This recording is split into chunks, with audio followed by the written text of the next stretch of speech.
శ్రీ గురుభ్యో నమ. ప్రేక్షక మహాశయులందరికీ కూడా మనం ఈ పాల్గొన మాసంలో నిర్వహిస్తున్నటువంటి ఈ చంద్రగ్రహణం గురించి తెలుసుకుందాం. శ్రీ గురుభ్యో నమ.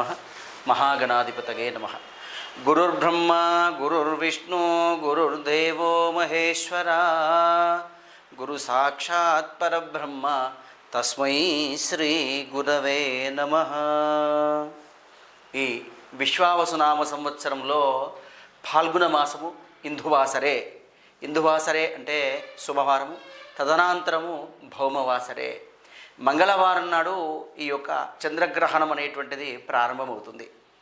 మరి పాల్గొన మాసం మంగళవారం ఈ చంద్రగ్రహణం అనేటువంటిది రావడం చాలా విశేషం. గ్రహణ కాలంలో ఏ గ్రహణమైనా కానీ ఎక్కువ మటుకు ఆదివారము పుష్యమీ నక్షత్రముతో కలిసినటువంటి నక్షత్రాల యొక్క గ్రహణ ప్రభావం అయితే చాలా అద్భుతంగా ఉంటుంది. కానీ ఈ సంవత్సరంలో అయితే పాల్గొన మాసంలో మంగళవారం నాడు ఈ యొక్క చంద్రగ్రహణం అనేటువంటిది వస్తుంది.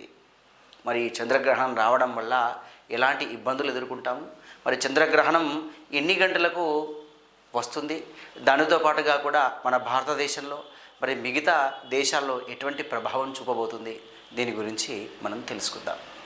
గ్రహణము అంటే ఏంటి అసలు అంటే, శాస్త్ర ప్రకారంగా అయితే గ్రహణానికి రెండు భాగాలుగా విభజింపబడతాయి. గ్రహణము, రాహు గ్రహణము అని. కేతువు రాహువు మధ్యలో ఈ గ్రహణ ప్రభావం అనేటువంటిది ఏదైతే చంద్రుడు ఉన్నప్పుడు గ్రహణ ప్రభావితమవుతుంది అనేటువంటి భావన ఉంటుంది.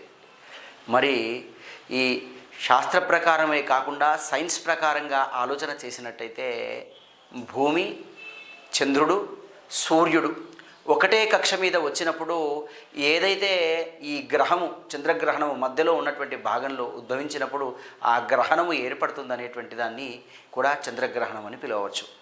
చంద్రుడు వస్తే చంద్రగ్రహణము, సూర్యుడు వస్తే సూర్యగ్రహణము అని చెప్పబడుతుంది. మరి ఈ సంవత్సర కాలంలో ఈ మంగళవారం నాడు ఈ చంద్రగ్రహణం రావడం వల్ల ఏమవుతుంది అంటే, దేశకాల పరిస్థితుల లోపల యుద్ధాలు సంభవించేటువంటి అవకాశాలు ఎక్కువగా ఉంటాయి. భారతదేశము మరియు మిగతా దేశాలు, చుట్టుపక్కల ఉన్నటువంటి మిగతా దేశాలన్నీ కూడా ఎక్కువ మటుకు ఇబ్బందుల పాలయ్యే అవకాశం ఉంది. మరి ఈ మంగళవారం నాడు గ్రహణం ఎన్ని గంటలకు ప్రారంభమవుతుంది అంటే, మంగళవారం నాడు గ్రహణము ప్రారంభమయ్యేటువంటి వేద 12 గంటల ముందు నుండి ప్రభావం చూపుతుంది. దీనికి ఏ ఆలయమైనా కానీ పొద్దున ఉదయకాలము 5 గంటల నుండి 6 గంటల వరకు ఆ ఆలయం లోపల విశేషంగా పూజా కార్యక్రమాలు, సుప్రభాత సేవ, దేవతార్చన విధి నిర్వహించి ఆలయం యొక్క తలుపులు దర్భ వేసి ఆలయాలని మూసివేయాల్సిందిగా. ఆ యొక్క ఆలయాలను మూసివేసినటువంటి తదనంతరము మళ్ళీ ఈ 6 గంటల తర్వాత నుండి ఆలయ దర్శన భాగ్యం అనేటువంటిది లేదు. మరి గ్రహణం ఎప్పుడుంది?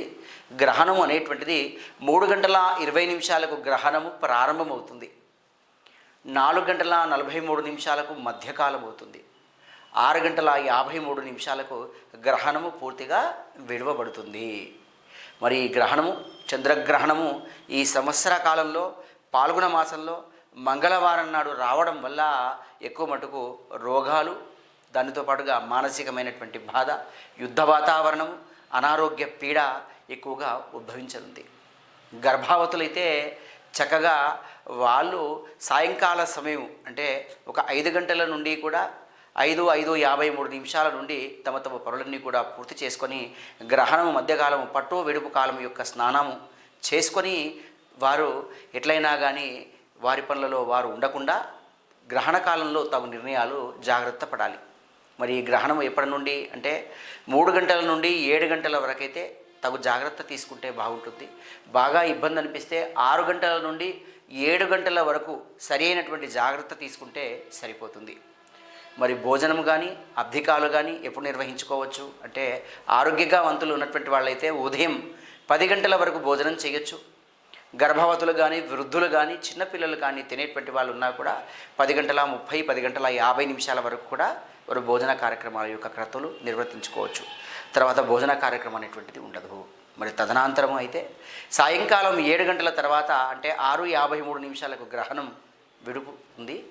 కాబట్టి గ్రహణం విడిచినప్పుడు మనము 7 గంటల నుండి తమ పనుల లోపల ఇంటి లోపల ఉండి శుభ్రంగా ఇల్లంతా కూడా శుభ్రంగా చేసుకొని యథావిధిగా ఇంటి లోపల దీపారాధన చేసుకొని భగవన్ నామస్మరణ చేసుకొని యథావిధిగా గ్రహణ కాలము విడిచింది కదా అనే భావనతో మళ్ళీ పునరుత్పత్తిగా ఇంట్లో దీపారాధన చేసుకొని వంట చేసుకొని రాత్రి సమయం లోపల భోజనం చేయవచ్చు.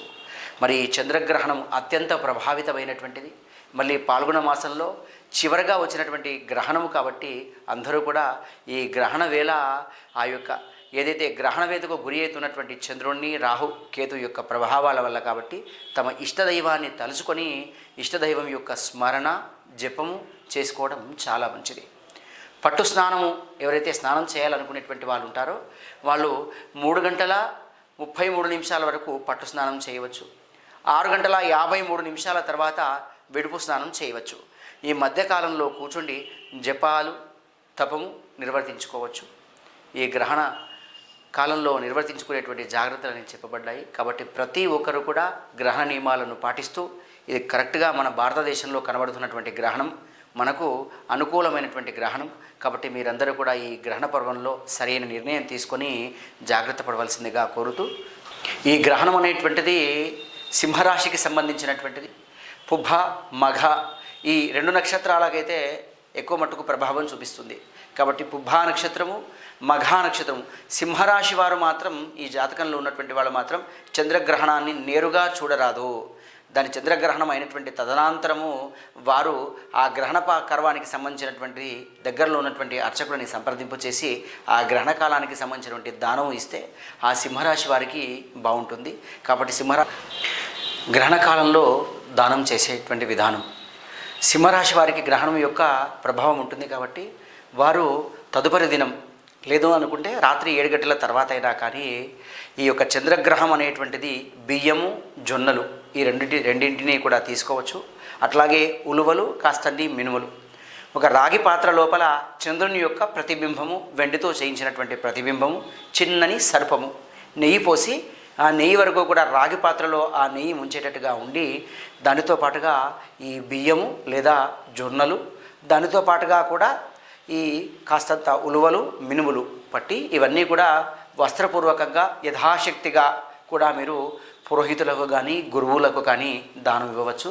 ఈ దానం ఇవ్వడం వల్ల కూడా మీకు ఈ గ్రహణ కాలంలో వచ్చినటువంటి సంకటాలన్నీ కూడా దూరం అవుతుంటాయి.